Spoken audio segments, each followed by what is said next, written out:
ஒரு ஊர்ல நிறைய குரங்குங்க இருந்துச்சு.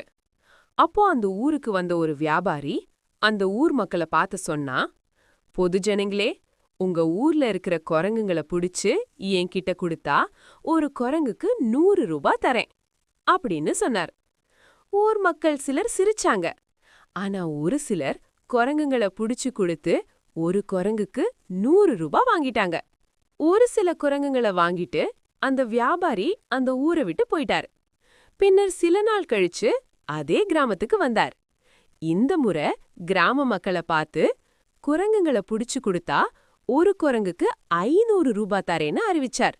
கிராம மக்கள் போட்டி போட்டுட்டு குரங்குங்களை புடிச்சு கொடுத்து காசு வாங்கிட்டாங்க. கிட்டத்தட்ட எல்லா குரங்குகளையும் பொதுமக்கள் புடிச்சு கொடுத்துட்டாங்க. பின்னர் அந்த வியாபாரி கிளம்பி போயிட்டார். ஆனா இந்த வாட்டி அதே கிராமத்துல தங்கிட்டார். கூண்டுல அடைச்சிருக்கிற குரங்குங்களை பாத்துக்க ஒரு உதவியாளரை வேலைக்கு நியமிச்சார். பொதுமக்களுக்கு ஒரு செய்தியை அறிவிச்சார். நான் வெளியூர் போகிறேன், திரும்பி வர 1 வாரம் ஆகும். நான் வரும்போது இன்னும் குரங்குகளை புடிச்சு கொடுத்தா உங்களுக்கு ஒரு குரங்குக்கு 1000 ரூபாய் கொடுக்கறேன் அப்படின்னு கவர்ச்சியான திட்டத்தை அறிவிச்சார். மக்களுக்கு சந்தோஷம் தாங்கல. உடனே எல்லோரும் குரங்குங்களை தேடி அலைஞ்சாங்க. ஆனா ஒரு குரங்கு கூட கிடைக்கல. எல்லோரும் ஏமாற்றம் அடைஞ்சாங்க. அப்போ அந்த வியாபாரியோட உதவியாளர் பொதுமக்கள் கிட்ட ஒரு யோசனை சொன்னா.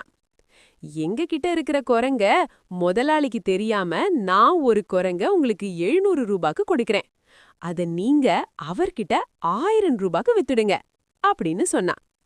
அட, இது நல்ல யோசனைன்னு நினைச்ச மக்கள் அந்த உதவியாளர்கிட்ட இருந்து எல்லா குரங்குகளையும் வாங்கிட்டாங்க. 2 நாள் கழிச்சு எடுத்துட்டு வந்து முதலாளி கிட்ட கொடுத்து ஒவ்வொரு குரங்குக்கும் 1000 ரூபாய் வாங்கிக்கோங்கன்னு நம்பிக்கையா சொன்னான்.